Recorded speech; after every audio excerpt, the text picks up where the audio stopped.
Now, what was that? Sorry, Tom. Who's weak? Well, I'm not using the royal we anyway. Okay, so does anyone want to kick us off? I know we've got two teams here, so yes, just to let you, the audience, know, the pro-Mao team is Ibrahim, Tom, and Hashim, and the anti-Mao team is Isaac, Armour, Lucian, and Noah. So, does anyone want to start us off with talking about the man himself, perhaps the actions of the Cultural Revolution, the Great Leap Forward, maybe his foreign relations, or even his sort of general changes to China? Anyone? Yeah, sure. I mean, go on, Tom. I'll just start us off. One of the key things behind Mao's background was his agrarian background. So he grew up in a very rural part of China, which distinguished him from the political class of China at the time, who saw themselves as superior due to their urban upbringing. And this had a huge effect in Mao's policies once he came to power, which specifically focused around land reform and the redistribution of land from the kind of upper nobility towards more kind of just general the peasantry. And this had a number of effects. Firstly, it massively increased agricultural production levels. It also brought millions out of famine, and it also increased life expectancy hugely during the period of his rule. Anyone want to reply to that, to criticise Mao? Come on, there must be someone. Go on, Lucian, go on.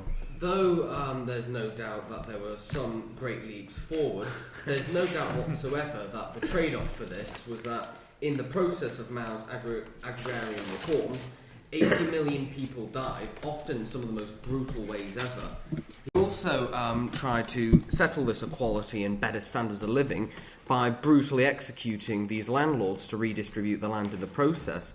We can say all these things that they were for the greater good, but this was one of the most brutal and barbaric acts in history that is ever known.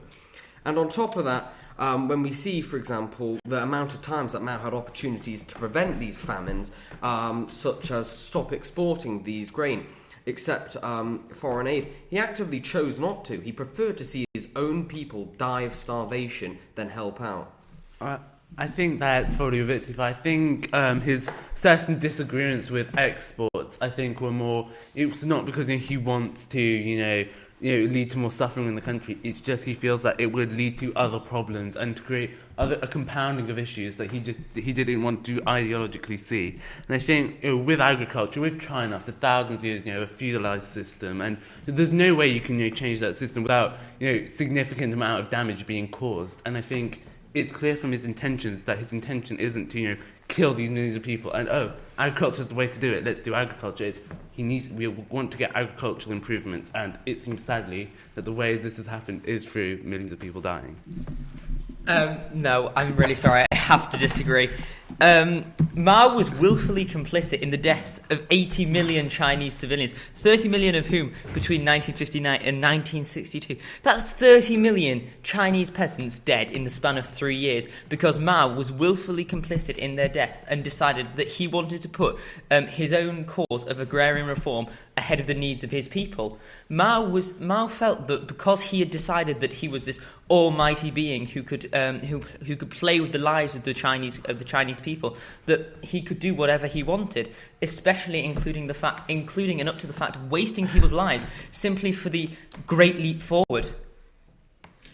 Well, yes, I just wanted to sort of comment on that initial exchange, which is quite interesting about the role of ideology in all of this, because, of course, Mao, as a communist, this Great Leap Forward, although certain people try to paint Mao more of a Chinese nationalist than a communist, the Great Leap Forward is one of those things which is very heavily ideologically driven by communism. But this concept of the greater good, which has been talked about before, it'd be interesting to see our views on it, especially with hindsight and how we know what a superpower that China has become and the resultant living standards of people within China as a result of moves such as the Great Leap Forward. And do you think, on a kind of moral perspective, I know some of you here are RS students as well, and from a moral perspective, is it worth the death of those 80 million people so that the billion people in China today can live with a much better standard of living? I mean, I'm simply asking the questions, but anyone? Noah, go on. Yeah, well, I think just to make a point on Mao's intentions and motivations, really, I think his focus on peasantry and rural development, while it could be said that they demonstrate commitment to addressing the needs of the majority, I think in reality that they were primarily driven by a desire to maintain personal power and eliminate political rivals. And really, he was just trying to appease the mass. So I don't think that he had that in mind when he was making these decisions. I think he was just trying to garner as much support as he could, really, and kind of maximise his own personal successes. And on top of that, yes, we saw lots of these losses, but to go to Kingsley's point, you had these 80 million deaths, but as we see similarly in the Soviet Union, you've got these long-lasting political issues, economic issues, which you couldn't solve, Mao would argue, in any other way. By overthrowing the entire system and rebuilding it from the bottom, he's able to begin these modernization reforms, which allow the economic growth in the 70s and 80s, and now you see people with very high living standards in modern China. Well, yeah, I mean, anyone who's in the philosophy class with me knows that I always love going on about Hegel. But something Hegel says, which is something that Mao actually takes into account a lot, is that change in history is kind of teleological. And if you view China as this kind of constant path to success that it's currently on, you must see that it's kind of gradual. It doesn't happen instantly. And when you make these kinds of changes, you can't sort of hope for it to be perfect, but you can only hope for it to be a synthesis, for it to be better than from what feudal China was. And I think even those who are against Mao in this debate will know that feudal China, however different it may have been to the 80 million dying of starvation, was not a better place than Mao's China. And yes, exactly. So does anyone else want to add anything to this? Isaac? I mean, the question is, does the end justify the means? And no, it doesn't. We cannot allow ourselves to believe that you can do whatever you want for some hypothetical end goal that might not even come up. And the point I would like to make is any of this even Mao's fault? Or is it rather a success that's being attributed to him from his successor, Deng Xiaoping, who opened up and modernised the Chinese economy and moved them away from the agrarian style of economy that Mao had them ploughing towards, and more towards the open capitalistic society that we see in China today that raised 700 million people out of poverty and made China the world's second largest economy. So was it Mao, or was it credit that's being attributed to Mao from his successor? Well, calling China capitalist today is certainly a controversial statement, I would say. But, yeah. I think what we would say, from Mao's point of view, is that often when you get those, big economic booms, before that, you do have to have some form of agricultural stability. Most countries, you do need some form of, getting the agriculture, the basic form. Yeah, so people can eat. People didn't eat. I think that was the problem. 80 million of them. Yes, but that was very much as you point out yourself, it was very concentrated when the policy came out. And yes, it did in the first few years go fairly disastrous. I think we can be objective about Understatement that. of the century. But I think it's more in the long-term focus. In that since then we haven't seen China hasn't seen too much problems agriculturally. Of course, in this modern era, climate change, who knows, that could change. But definitely it. As much as the end, the means are painful, the ends did still come about. I think you raise an interesting point there. I think your first point, which is you can't just execute millions in order for potential economic and life expectancy, just general quality of life improvements that are potential. And I agree with that. I don't think you can argue with that. But we are looking at this in hindsight. So with hindsight, we do know what happened. We do know about, all of the reforms that he instituted, educational reforms in rural society, barefoot doctors, which massively improved the lives of millions. Would you say, with that hindsight, that the ends did justify the means? Honestly, no, I wouldn't. I don't think you can. I don't think you can say that the death of 80 million people is justified in any sense of the word. 80 million people, that is more than that died in World War II. That is more than have died in any war ever. You cannot actively justify that, no matter the end result. There are plenty of places, like Japan, which moves quickly from a feudalised to a more economic society. Yes, and also, Isaac, your constant insistence upon this 80 million figure is somewhat misleading, I think, because China, even back then, was the most populous nation on Earth.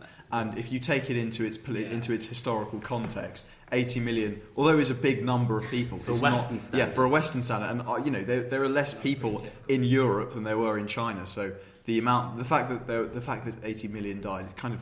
Your comparison with World War II isn't really accurate. However, So to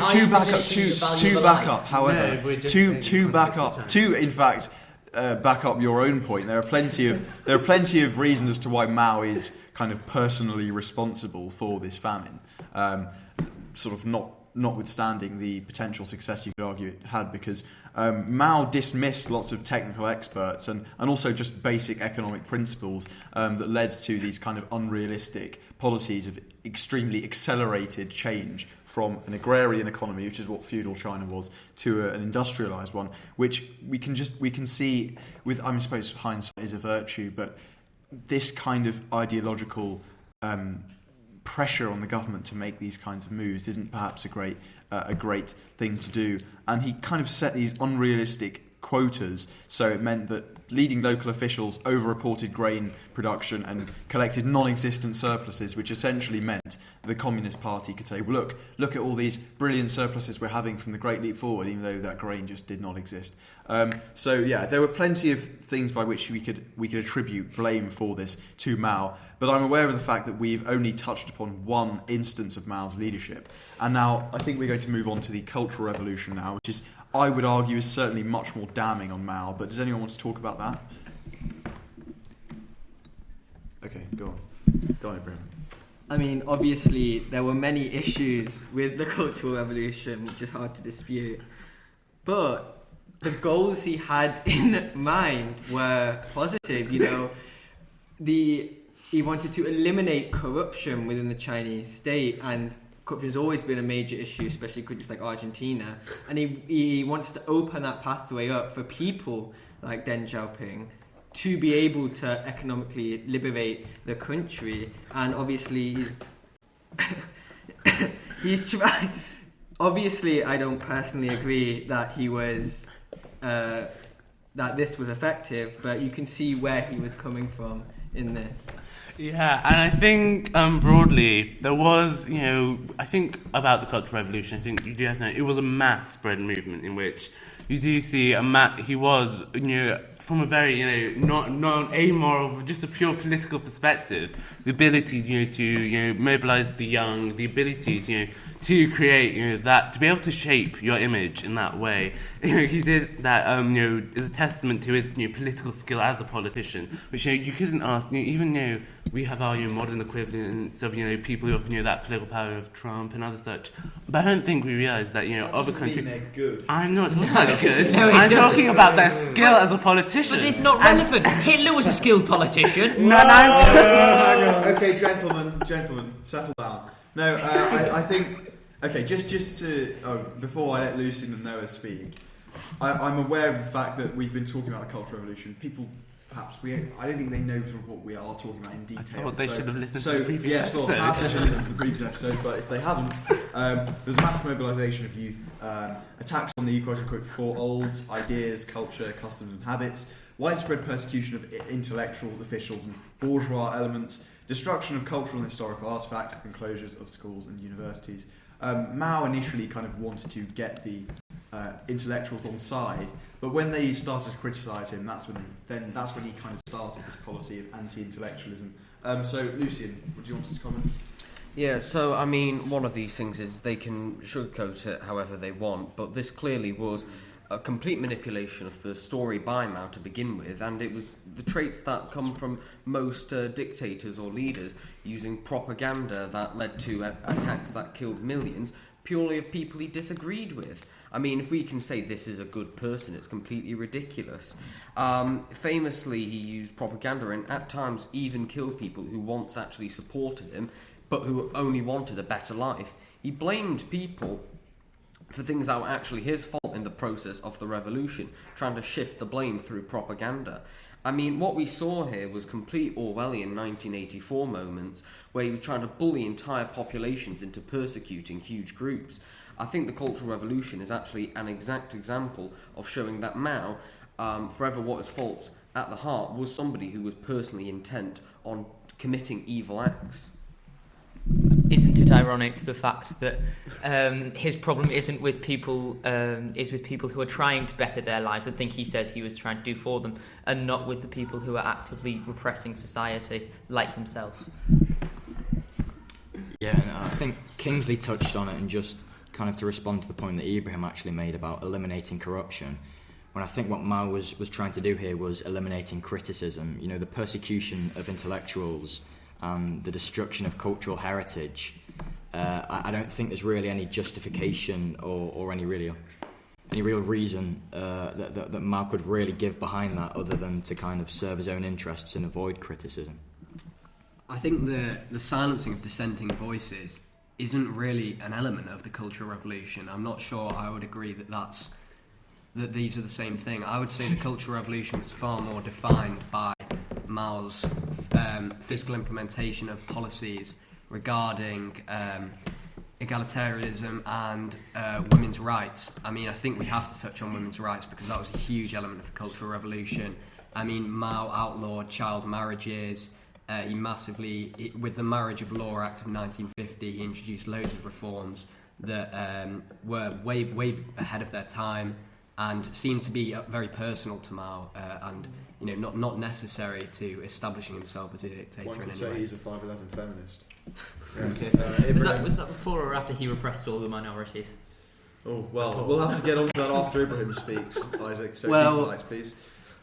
On top of that, I forgot what I was going to say after that. Brilliant. Well, on the minority question, in the Chinese Communist Constitution, minorities are guaranteed, and the population of minorities in China has increased because they gain extra benefits through the Constitution. The Uyghur Muslims might disagree. Yeah. Apart from the Uyghur Muslims, Apart from the groups you don't like. Yes. but within inner China, minorities actually have very good rights. On the outer regions, they don't. But This is no laughing matter. in the Cultural Revolution, of course, there are many problems with it, but he gets rid of a lot of these traditional Chinese ideas that hold the nation back, similarly to how Japan did, and they push through these reformist voices to sort of course, he eliminates criticism, but that opens up the pathway for people to then enter government who don't have these traditional ideas about agrarianism or industrialization being an only Western idea, and that allows progression later on. Lucian? I mean, let's not pretend the real truth to this, which is the only person who Mao ever helped aspire to power who wasn't going to before was Mao himself.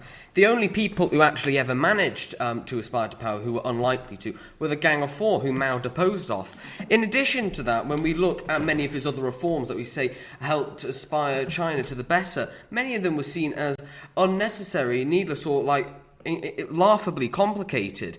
For an example, when we say he turned China into this great modern economy, he took all their specialist workers and put them in different industries. The agrarians worked in the steel industry and the steel workers worked in the agrarian industry. It made both products even worse. This was a well-known example. When we say that Mao, through the greater good, managed to transform China into a better world, when we compare it to states like Japan or the US who were doing these great infrastructure developments, they didn't have to do it at the cost of tens of millions of lives. And in addition to that, we should also mention that the skills and infrastructure projects that China are doing to this day have actually came as a result of the lessons learned of Mao to not repeat them again.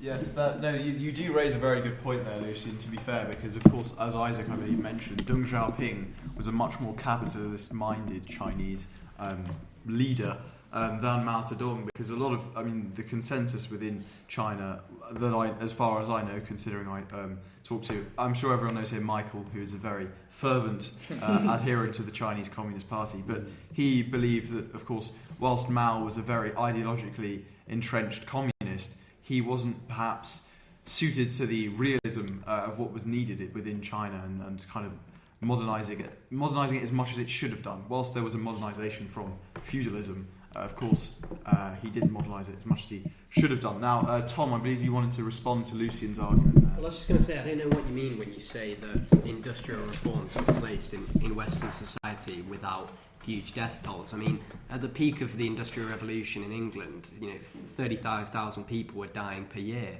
during the Industrial Revolution, and I mean, especially adjusted for the scale of Europe compared to China, just as many people were dying in Europe as in China under Mao Zedong. Ibrahim?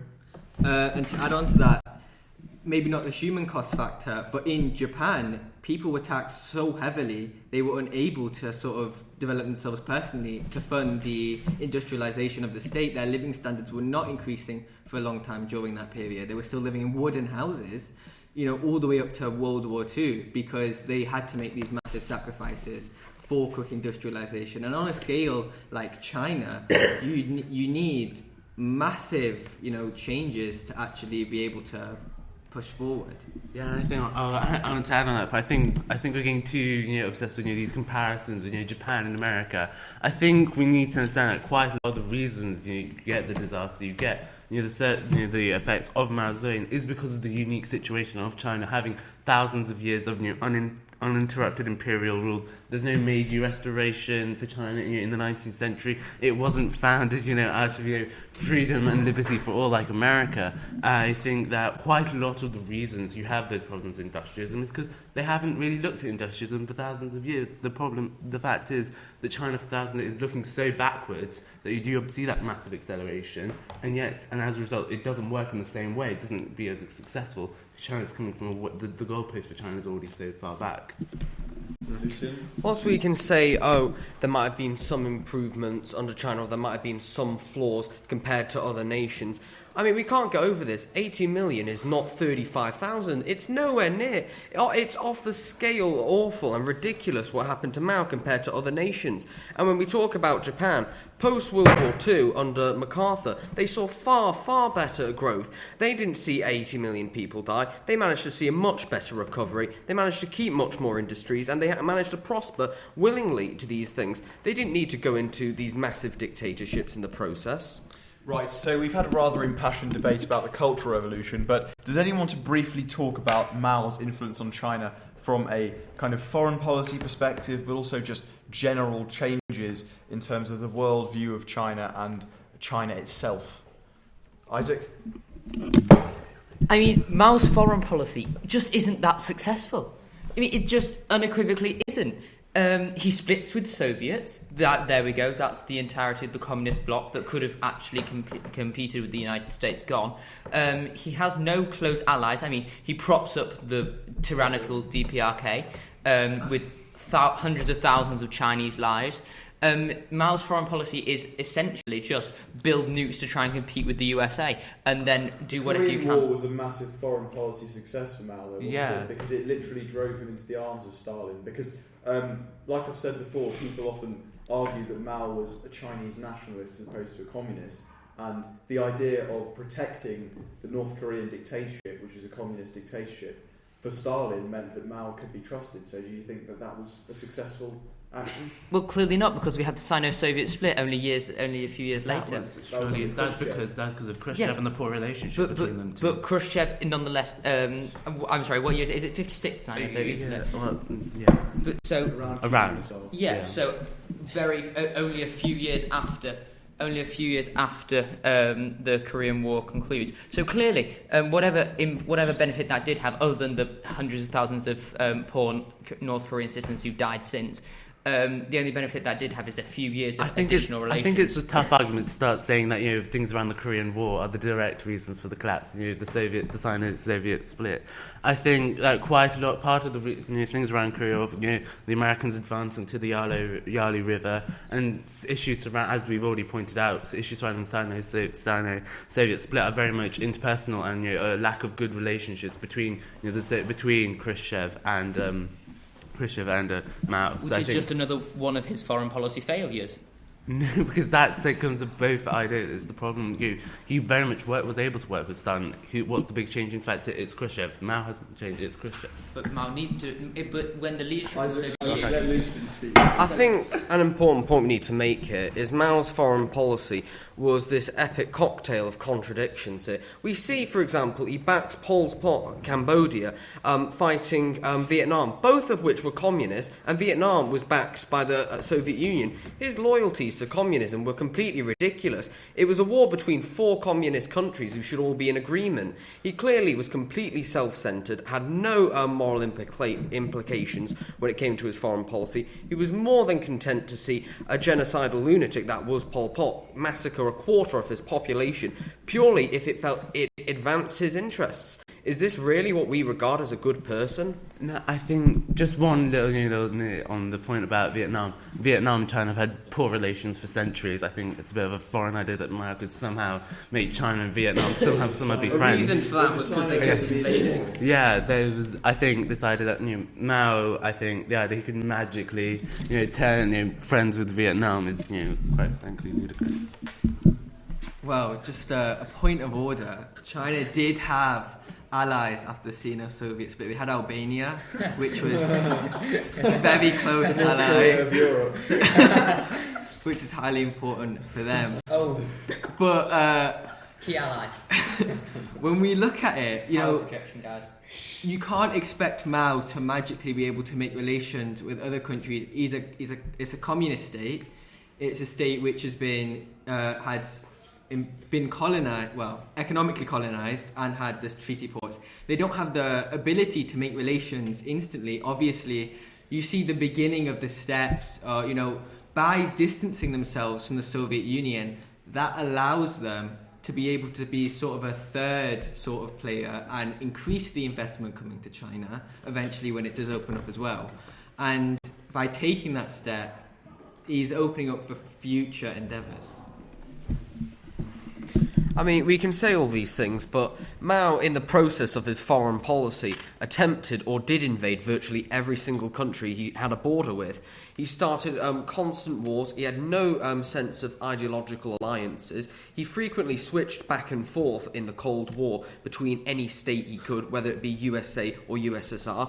This was somebody who clearly was in his own, was trying to make himself a dictator of his own empire and was completely content to have any death and destruction caused along the way. Right. That was a very impassioned and interestingly argued debate from both sides. Feel free to put in the comments who you think won this debate. I know we haven't actually had any comments on our podcasts yet. I think it was very close. I mean, as the moderator, I probably shouldn't say this, but I think the anti-Mao case did present more of a convincing argument than the pro-Mao case. But of course, you are independently able to decide for yourself. So, it's a free country, unlike Mao's China. So, as a result, I'd like to bid you goodbye for the next 2 weeks. And sir, what are we talking about next? Wilhelm II, I thought. If it's Wilhelm II. Jinnah, Muhammad Ali Jinnah, I believe.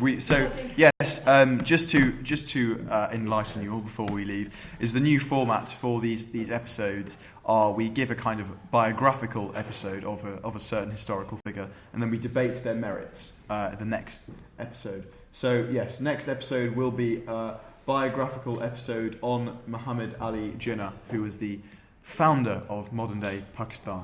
Thank you very much and goodbye.